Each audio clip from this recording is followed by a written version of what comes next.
Hay una forma de juego dentro del mundo de los juegos de mesa que me gusta bastante, que tiene que ver con el concepto de motor de cartas, cómo diferentes acciones de una carta se combinan con las de otra que hacen que otra carta tenga otra acción y así consecutivamente. Wingspan es quizá uno de los ejemplos más conocidos, al igual que Terraforming Mars, y hoy dentro de esa misma línea vamos a conocer Saber Ancestral.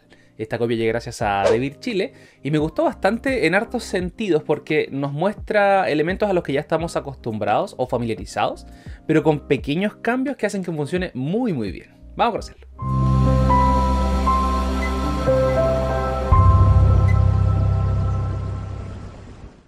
Aquí tenemos los componentes del juego Saber Ancestral, que está hecho para 2 a 4 jugadores, donde el objetivo es alcanzar el mayor puntaje al final del juego. El reglamento es bastante simple en cuanto a cómo funciona cada turno, porque es bastante estructurado. Nuestro turno se compone básicamente de 3 fases. La primordial podemos hacer 2 acciones de 5, entonces funciona muy bien en ese sentido. Y una de las curiosidades que les cuento enseguida es que las cartas que vamos a estar jugando van a ir decayendo, van a sufrir el paso del tiempo, entonces van a estar cambiando regularmente. No todas las cartas que tenemos al principio, y de hecho muy probablemente, las primeras cartas no van a ser las mismas del final, entonces ocurre de una forma bien curiosa el juego. Tenemos un tablero personal para cada jugador, que es donde transcurre primordialmente el juego. Se van a dar cuenta también rápidamente que no hay tanta interferencia entre jugadores. Y el tablero tiene hartas secciones importantes a destacar. Me interesa que lo vean por mientras solamente reconozcan ciertos espacios, los vamos a ver en detalle enseguida, pero existe uno para cada jugador. Después tenemos algunas piezas centrales donde van a ir algunas cartas que son más bien pequeñas, donde van las tecnologías, y una de ellas es reversible, punto importante también. En el transcurso del juego una de ellas va a cambiar, así que también manténgalas ahí al alcance por mientras. Tenemos fichas de conocimiento, algunas en valores de 1 y muy poquitas en valor 5, son más que suficientes para el transcurso de la partida. Y estas fichas son primordiales porque este conocimiento corre el riesgo de perderse durante la partida. Eso es lo que no queremos que ocurra, y van a entender enseguida cómo ocurre. Tenemos una ficha de jugador inicial que no cambia durante la partida, es más que nada para recordar quién inició el juego, porque la idea es que todos juguemos la misma cantidad de turnos. Y una tabla de puntuación donde vamos a anotar al final de la partida las 5 formas en las cuales podemos puntuar. 4 de ellas nos entregan puntaje y una nos resta puntaje. Vamos a entenderlo rápidamente. Lo mejor para el final, las cartas, que son las protagonistas de este juego porque son bastantes. Primero son 4 cartas de ayuda, una para cada jugador, con información muy concreta, les va a servir bastante durante la partida. Porque insisto, se van a dar cuenta rápidamente que el juego es bastante simple. Y estas cartas pequeñas tienen que ver con tecnologías que podemos ganar durante la partida. Las de valor 1 tienen que ver con acciones que podemos hacer y las de valor 2 tienen que ver con puntuación al final del juego, para que tengan ahí claridad que son bastante distintas. Y finalmente un grandísimo montón de cartas que van a dar vida a este juego. Tenemos de distintos tipos, técnicamente hay de 2 tipos, las cartas de artefacto y las cartas de monumento. Y son fácilmente reconocibles por sus colores. Las de artefacto son las cartas moradas con este símbolo de copa y las de monumento son de 3, la naranja, la verde y la azul. La estructura de cada carta es bastante similar en cuanto a la información que muestra y es muy fácil de entender una vez entienden el juego, así que me interesa primero que conozcan la estructura del turno, el tablero y después van a entender muy rápidamente cada carta. Entonces, para el seteo tenemos 2 opciones, una primera partida sugerida con una mano inicial o simplemente lanzarnos de lleno y jugar una partida al azar. Como se puede jugar de 2 a 4 jugadores, hay algunas cartas que muestran un icono en la esquina inferior derecha. Esas cartas las vamos a separar para una primera partida si queremos y vamos a entregarle las del mismo símbolo a cada jugador de forma aleatoria. Son 6 cartas para cada jugador y es una buena forma de empezar para tener cosas que hacer desde un principio. Si es que no quieren esa forma, la otra opción es entregar 10 cartas a cada jugador las ve y selecciona 6 de ellas, descartando 4. Ahí ustedes eligen lo que más acomode. Por mientras vamos a dejarlo aquí porque me interesa que veamos el tablero. Cada jugador va a recibir un tablero central y aquí es donde primordialmente ocurre el juego. Lo vamos a dejar al frente de cada jugador de esta forma. Y este yo creo que va a ser el protagonista del video. Vamos a dejarlo aquí para que puedan verlo bien. Vamos a disponer estas 3 piezas al centro de la mesa, al alcance de todos los jugadores. Y vamos a revolver por separado las cartas de valor 1 y las cartas de valor 2. Y vamos a dejar una carta en cada uno de estos 3 espacios. Entonces, Aquí empezamos siempre con 3 cartas y de valor 1 vamos a hacer lo mismo en las 2 tablillas. Vamos a hacerlo rápidamente. Vamos a dejar al alcance de todos los jugadores las piezas de conocimiento en sus valores de 1 y de 5 y le vamos a entregar una carta de ayuda y la cantidad de cartas que corresponda según la forma de juego que elegimos. Vamos a entregar esas 6 cartas iniciales o entregamos 10 y cada uno elige 6. Cuando somos 3 o 4 jugadores, ese tercer y cuarto jugador van a robar una carta extra. Si jugamos de a 2 no hay carta extra. Y vamos a elegir un jugador al azar para darle esta figura de jugador inicial. Y ya con eso estamos listos para empezar. ¿Cómo funciona el juego entonces? Vamos a jugar una serie indefinida de turnos y cada turno está compuesto de 3 fases, que son los que están expresados en la parte de aquí de la carta. Primero, una fase de acción, donde vamos a hacer 2 acciones de las 5 disponibles que están descritas aquí en la parte de atrás. Después vamos a pasar a la fase de cronología, donde se activan ciertos símbolos de algunas cartas. Y finalmente a la fase de decadencia, donde todos nuestros monumentos van a sufrir el paso del tiempo y van a decaer. Ese concepto es bien interesante y con eso ya puedo mostrarles más en detalle el tablero de cada jugador, porque aquí en la parte de arriba tenemos una cronología que va del 6 al 1. Si se fijan, este monumento está muy bien construido aquí, pero con el paso del tiempo va decayendo y finalmente ese monumento se va a perder en el tiempo. Ese paso del tiempo es inevitable, en cada turno lo vamos a estar generando y en base a dónde juguemos ciertas cartas, algunas van a decaer más rápido y otras más lento. Como recordatorio, por cierto, el tablero nos muestra muy bien aquí qué cartas van en la parte de arriba y si recuerdan, estos símbolos que se ven aquí en las cartas de valor 1 y 2 los vemos también en el borde de acá. Y siguiendo con los símbolos, estos símbolos que vemos aquí son los mismos que vimos en las cartas de artefacto.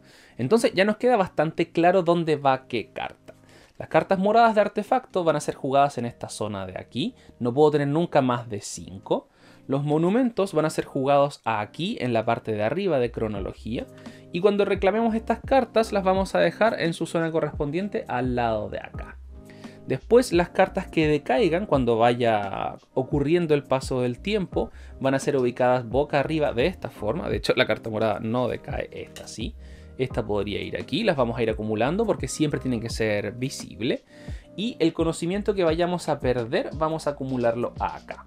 Estas son fichas que nos van a restar puntaje, así que harto ojo con eso. Ahora, para explicarles mucho mejor cómo funcionan los monumentos, voy a despejar aquí un poco el escenario y les voy mostrando cada detalle. Muy bien, aquí ocurre el juego primordialmente entonces y va a ocurrir gracias a nuestras cartas. Ya vimos que hay de 2 tipos, las cartas de artefacto que van aquí y las cartas de monumento que van en la zona de aquí arriba. Cada carta muestra información en una estructura bastante similar donde vamos a encontrar primero el tipo de monumento que es, donde hay 3, el naranjo, el azul y el verde, y abajo muestra un número. Ese número indica dónde debe ser jugada cuando sea jugada. Tiene el número 5, entonces se juega en la parte 5 de la cronología. Tiene el número 2, entonces se juega en el número 2. Y así con cada carta. Si se fijan aquí tiene el 5, el 3 y así, distintos números. En la mayoría de los monumentos, jugar una carta no tiene ningún tipo de coste asociado, excepto las que muestran aquí un símbolo de carta. Ese símbolo indica que debemos descartar de nuestra mano esa cantidad de cartas para poder jugarlo. Entonces, si quisiera jugar esta carta, la ubico en la zona correspondiente y descarto una carta de mi mano. Varias me piden una carta, otras me piden 2, otras me piden 3, pero no es tan frecuente ver cartas con coste para ser jugadas. Y hablando de poco frecuente, hay otro símbolo que podría aparecer ahí, que es el de un candado. Y ese candado se relaciona con una acción que podemos hacer a la hora de jugar una carta que tiene que ver con dónde va a ser ubicada. Yo, por ejemplo, voy a jugar esta carta en la zona 2 de la cronología porque eso indica la carta, pero desde mi mano puedo descartar cierta cantidad de cartas para jugarla más adelante o más atrás en la cronología. Entonces, por ejemplo, voy a jugar esta que se juega en el 2, pero voy a descartar 2 cartas de mi mano para jugarlo en el 4. O al revés, en lugar de estar en el 2, voy a descartar una carta para que sea jugada en el 1. Eso perfectamente realizable con todas las cartas, excepto las que muestra aquí el candado. Esta, por ejemplo, dice que debe ser jugada en el 4, la juego en el 4 y no puedo pagar para que sea más adelante o más atrás. Eso con respecto a la parte de arriba de cada carta. Después, si bajamos un poco aquí al centro, tenemos una banda de color que tiene 2 cosas importantes. El conocimiento con el cual entra en juego esta carta y la puntuación que nos entrega al final del juego, siempre y cuando esté en el pasado. Si el juego termina con cartas de aquí en la cronología, solamente entregan un punto por cada carta. Pero este símbolo es el símbolo de puntuación. Algunas cartas entregan 2, otras 4, algunas incluso entregan 10, 12 puntos con ciertas condiciones que ya vamos a ir viendo, pero ese es el símbolo de puntuación.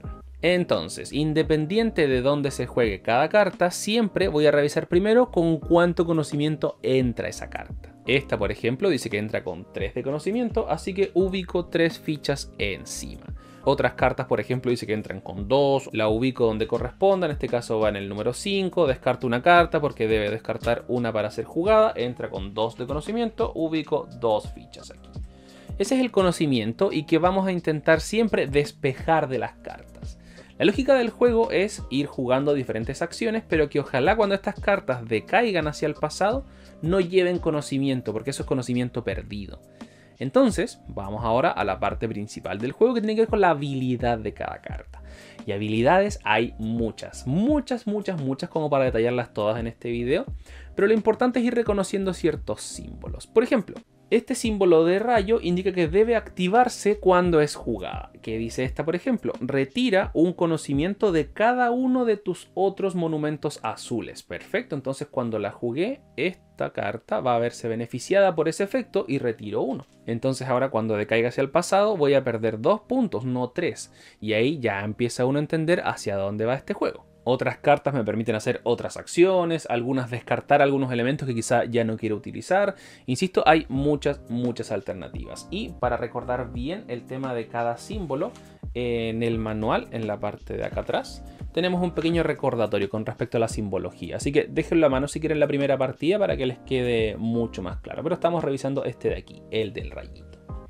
Después tenemos otro potencial símbolo que es el 8, el del infinito, que es un efecto permanente, que se activa constantemente y que casi siempre tienen que ver con cada vez que haga algo. Por ejemplo, esta carta de aquí dice cada vez que aprendes una tecnología de estas, ya vamos a ir viendo cómo funciona eso, voy a retirar un conocimiento de cualquiera de mis monumentos y robar una carta. Perfecto, entonces quizás si esta carta estaba jugada aquí y tenía estos 2 conocimientos acá, esta tenía 1, voy a hacer esta acción de jugar esta carta, voy a descartar un conocimiento de cada uno de estos y después voy a aprender esta carta de aquí. Como aprendí esta carta de aquí, voy a poder retirar un conocimiento de alguno de mis otros monumentos. Voy a retirar este de acá y voy a robar una carta. Y ahí uno empieza a conectar y va viendo rápidamente cómo funciona esto.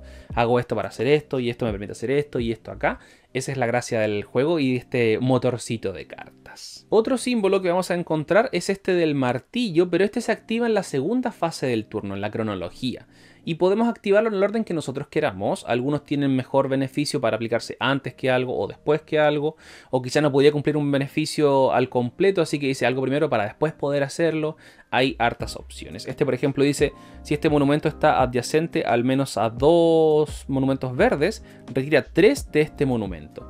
Y vemos que entra con 10 en juego, pero me da 7 puntos. Entonces ya sé que me conviene mucho jugar cartas verdes adyacentes a esta. Y algo importante en este juego es que siempre puedo tener un máximo de 2 cartas por cada uno de mis 6 segmentos. No hay ningún contexto en el juego donde haya una tercera carta en algún sector, para que lo tengan ahí siempre en consideración. Después tenemos el símbolo de decadencia, que significa que se activa cuando la carta va hacia el pasado y tienen también ahí distintas acciones. Y finalmente cartas con el símbolo de puntuación, que quiere decir que se puntúa al final del juego en base a esas condiciones. Por cada set de ciertas cartas, un punto por cada carta azul en nuestro pasado, muchas alternativas en ese sentido. Entonces esa es la estructura de cada carta de monumento. Las cartas de artefacto funcionan de una forma mucho más simple porque son jugadas en esta zona de aquí. Y ya entendimos bien que hay diferentes símbolos, distintas características, distintas acciones. Este, por ejemplo, las figuras Dogu dice tus monumentos naranjos entran en juego con un conocimiento menos. Entonces si juego esta y después juego esta carta, en lugar de entrar con 10 entra con 9. Ya son menos conocimientos que retirar. Otro artefacto, por ejemplo, el disco de Sabu, que dice que si tengo al menos 4 monumentos azules en mi pasado, puedo retirar un conocimiento perdido de mi tablero. Entonces, si es que efectivamente ocurrió esto, esta carta se fue al pasado y perdí conocimiento, eventualmente este puntaje no está fijo ahí, sino que igual puedo retirarlo. Algunas cartas tienen requisitos para ser jugadas, por ejemplo, y me piden ciertas fichas aquí. Entonces, se pone interesante cómo uno maneja el conocimiento perdido. Finalmente, es bueno o es buena idea manejar el conocimiento perdido que sea mínimo, pero si llega a ocurrir tampoco es tan terrible. Entonces, eso igual me gustó bastante en este juego. Ahora, si vamos a revisar las cartas de tecnología 1 y 2, nos vamos a encontrar también con símbolos muy similares, este del rayo por ejemplo, que se activa automáticamente cuando es adquirida, y también distintas habilidades que nos van a beneficiar. Por ejemplo, cada uno de tus oponentes descarta una carta de su mano, roba 3 cartas, retira un conocimiento perdido y así diferentes alternativas. ¿Qué es lo importante? Algunas de ellas tienen requisitos. Esta, por ejemplo, para ser reclamada, dice que debo tener 0 o una carta en mi mano. Otras me piden cierta cantidad de monumentos en mi pasado, algunos diferentes tipos de monumentos y así. Entonces no es llegar y adquirir estas cartas, algunas tienen un requisito ahí importante. Las de valor 2 todas entregan puntuación y siempre se entrega al final del juego, así que uno puede planificar para el futuro. Y también requisitos como por ejemplo tener ciertos tipos de monumentos en el pasado, contar con cierta cantidad de artefactos en juego y así. Entonces, ya habiendo entendido cómo funciona cada carta y habiendo conocido cómo funcionan los diferentes símbolos, podemos irnos de lleno a cuáles son esas 5 posibles acciones del juego. Vamos a despejar aquí un poquito rápidamente porque ya entendiendo esto les va a quedar clarísimo y muy rápido cómo funcionan esas acciones. La primera posible acción es crear, y crear básicamente es jugar una carta en la cronología. Pago su coste correspondiente, puedo pagar cartas si es que quiero o puedo para poder moverla en la cronología, ubico su conocimiento y si tiene un símbolo de rayo activo su efecto automáticamente. Esa es la acción crear, tan simple como eso. Dentro de la misma acción crear también puedo crear un artefacto, también algunos tienen coste, otros no, y es tan simple como ubicarlo en el espacio disponible. Esa es la acción crear, tan simple como eso. Segunda posible acción, aprender, que tiene que ver con estos símbolos de acá. Vamos a dejar esto aquí, porque tiene también una estructura un poco distinta en cuanto a cómo se van reponiendo estas cartas. Puedo hacer la acción de aprender, por ejemplo voy a reclamar esta carta, la voy a ubicar en mi zona del tablero correspondiente, y esto queda aquí por ahora. Después, cuando otra persona reclama un artefacto con la acción de aprender, ahora recién vamos a reponer esta parte de aquí. Y esto funciona de la siguiente manera. Se descarta la carta que quedó, se va a la zona de descarte y se revelan 3 cartas nuevas. De esta forma mantenemos bastante activo la zona de tecnología y van cambiando constantemente. Si se llegase a agotar la baraja de estos artefactos, simplemente barajamos todo el descarte y volvemos a utilizarlo. Pero lo más importante es que no se repone automáticamente, sino que cuando quede solo una carta, ahí recién se repone y se descarta la que quedó. Eso con respecto a la acción de aprender. Después, tercera posible acción, archivar, que tiene que ver con el conocimiento que tienen algunas cartas y de cómo en este juego es muy importante tener hartas cartas en la mano. Hay un máximo de 10, nunca puedo tener más de 10 cartas en mi mano. Por ejemplo, si tengo 9 y una acción dice roba 2 cartas, voy a robar solamente una. ¿Por qué quiero tanta carta en mi mano? Porque, por ejemplo, puedo hacer la acción de archivar, donde descarto X cantidad de cartas y retiro de alguno de mis monumentos o de varios esa cantidad de conocimiento. Entonces, en un turno mi primera acción puede ser jugar esta carta que entra con 4 de conocimiento y voy a descartar 4 cartas de mi mano para hacer la acción archivar y retiro estos 4 símbolos. Totalmente válido. Después, la cuarta posible acción que es excavar, que tiene una pequeña condición, que debo hacerla siempre y cuando tenga cartas en mi pasado. Ya vamos a ver cómo llegan las cartas ahí, que es bastante automático. Pero cuando tengo cartas en mi pasado, van a acumular puntaje al final del juego, van a haber sido activadas las habilidades correspondientes y ahora puedo usarlas para excavar. ¿Cuál es la acción excavar? Simplemente giro 90 grados una de estas cartas o más si yo quiero, si es que tengo el espacio disponible, y robo 2 cartas por cada carta girada. En este turno, por ejemplo, giré una carta, robo 2 cartas. Si quisiese, podría girar las 3, si tuviese espacio también, y robo 6, ningún problema. ¿Cuál es el punto? Una carta girada no puede volver a ser girada. Entonces ahí lamentablemente ya no puedo seguir haciendo la acción de excavar. ¿Qué es lo bueno? Algunas cartas, artefactos por ejemplo, u otras, me permiten volver a reutilizar estas cartas. Y si están giradas o no, da lo mismo para el puntaje, ¿eh? Siempre entregan puntaje, para que tengan ahí esa consideración.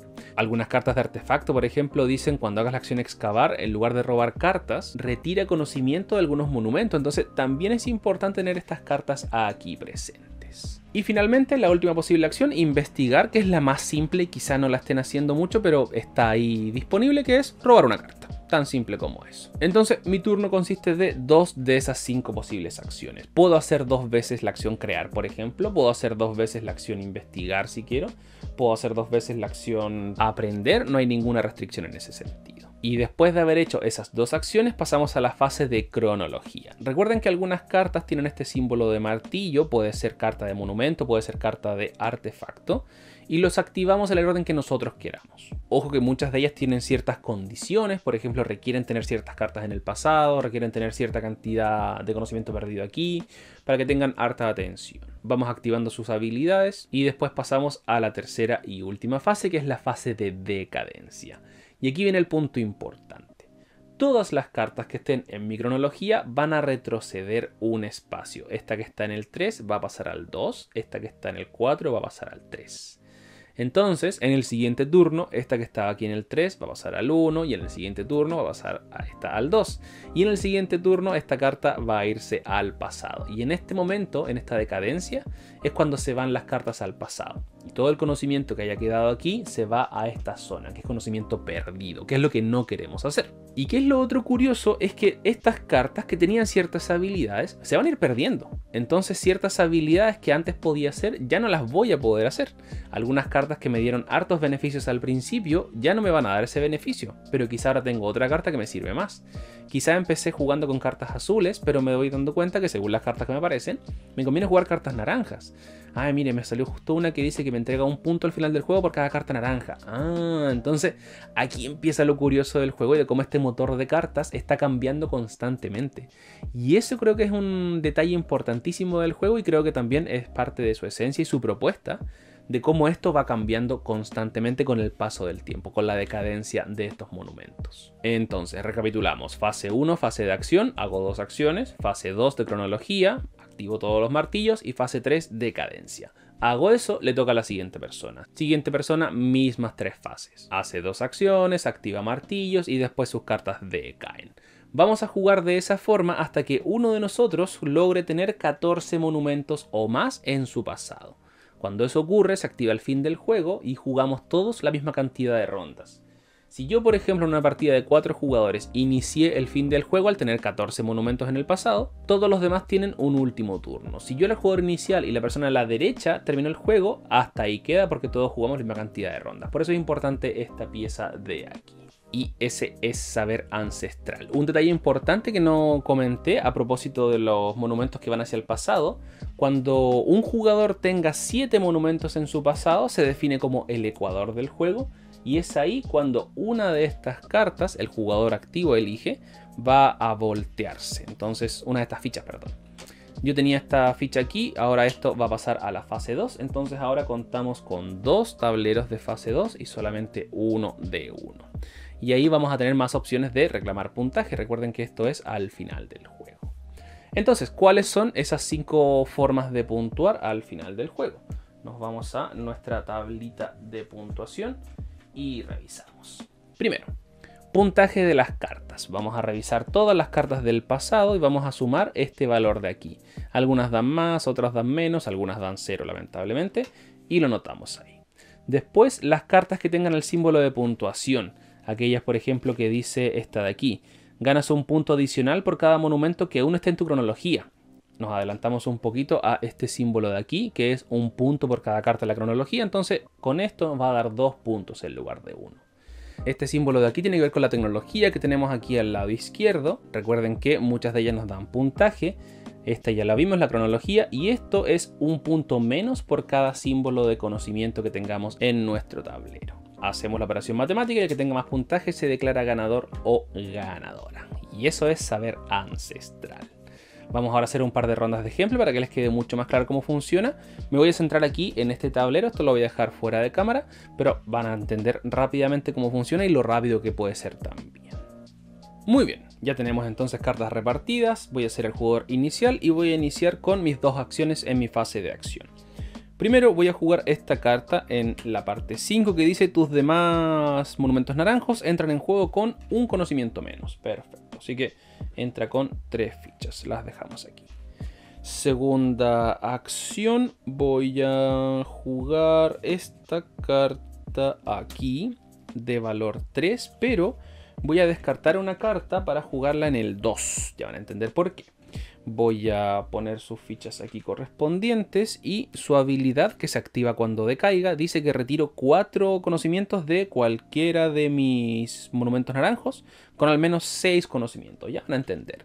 En lugar de 3 son 2 porque gracias a esta acción va a entrar siempre con 1 menos. Y esas fueron mis 2 acciones. Activo habilidades de martillo, no tengo ningún martillo, así que ahora todo decae. Esta viene para acá y esto viene para acá. Perfecto, siguiente jugador juega su turno y ahora me toca de nuevo. Primera acción, voy a crear esta carta que dice si este monumento tiene al menos un conocimiento, descarta esta carta inmediatamente. Eso se activa cuando decae y entra con 9 fichas, pero en lugar de entrar con 9 va a entrar con 8 porque esa carta hace que se vea beneficiado. Es naranjo, así que tiene 8 aquí. Y ahora, siguiente acción, voy a jugar esta carta aquí en la zona 2. Entra con 2, pero gracias a esta carta entra solamente con una ficha. Perfecto, esas fueron mis 2 acciones. Entonces, ahora cronología, activamos todos los martillos y esta carta dice descarta un conocimiento de cada monumento naranjo adyacente a esta carta. Entonces, esta carta que estaba aquí va a hacer que, como esta está adyacente, descarte 1 y este está adyacente, descarto 1. Perfecto. Ahora pasamos a la decadencia porque no tengo más martillos. Esta decae. Esto se viene para acá y activa su habilidad. Retira 4 de cualquiera de tus monumentos naranjos con al menos 6 conocimientos. Este tiene al menos 6, así que voy a retirar 4. Voy a descartar este que vale 5 y le voy a dejar 1. Perfecto. Ya voy hacia la victoria con esta carta. Que recuerden, si tiene al menos uno de estos en juego, no va a ir a mi pasado, sino que se descarta. Así que está peligroso. Así que esto queda en el pasado, esto decae, decae, decae y le toca al siguiente jugador. Siguiente jugador, me toca de nuevo. Ahora, ¿qué hago?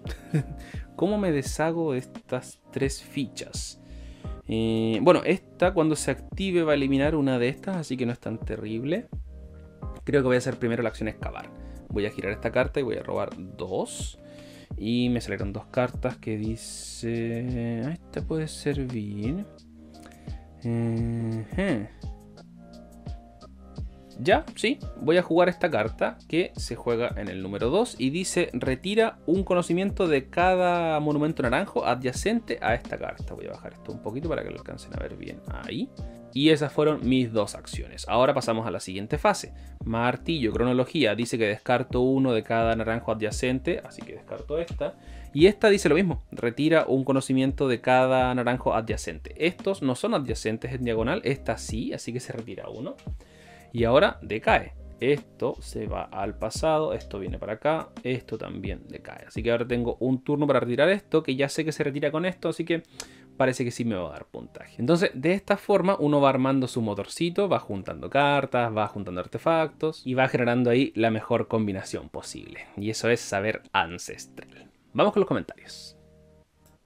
Ahí tenemos entonces saber ancestral. Comentario positivo en primer lugar. Me gusta la propuesta general del juego. Me gusta cómo funciona. Me gusta esta vuelta que le hace a la decadencia de las cartas.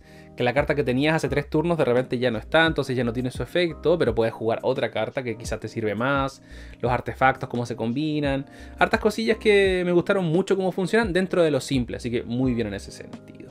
Segundo punto positivo, me gustaron las posibles combinaciones que se pueden hacer, porque en cuanto a cuántas se pueden hacer, no creo que sean tantas, pero el cómo se ejecutan pueden tener ahí ciertas características y ciertos beneficios. El orden de qué hago primero, qué hago después, el saber que hay cierta carta que ahora quizás no me sirve, pero más adelante sí me va a servir o me va a entregar más puntaje. Ahí se pone interesante el juego. El punto negativo del juego creo que tiene que ver un poco, sobre todo cuando se juega de a 4, con el ritmo de cada ronda. Consideren que no es tanta la interacción entre jugadores, entonces uno puede tener muchas cosas que hacer en su mente y tiene que esperar a que dé la vuelta la ronda para que le toque de nuevo y hacer lo que quería hacer y no se le olvide.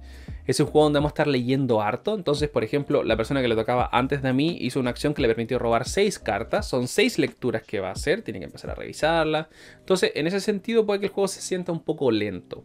De a 2 creo que funciona bastante bien, pero de a 3 o 4 tengan consideración con el tema de la lectura, porque insisto, para una primera partida sobre todo son hartas cartas y hartas cosas que uno no sabe qué hacen, entonces va a leer bastante. Si la paciencia está de su lado y si quieren ustedes también darse el tiempo de pensar, este juego les va a gustar bastante porque funciona muy bien, insisto. Me extrañó que no tenga un modo solitario, creo que hay una expansión incluso que trae un modo solitario, pero es un juego que probablemente van a estar jugando harto porque funciona muy bien. Es muy agradable ir viendo cómo funciona esto con esto y esto con esto y así. Así que muy recomendado saber Ancestral. Muchas gracias por ver este video. Si te gustó o te fue útil, recuerda suscribirte para estar atento a todas las novedades que tenemos para ti. Muchas gracias también a los miembros del canal, quienes ayudan a que esta comunidad crezca mucho más. Nos vemos en un próximo video.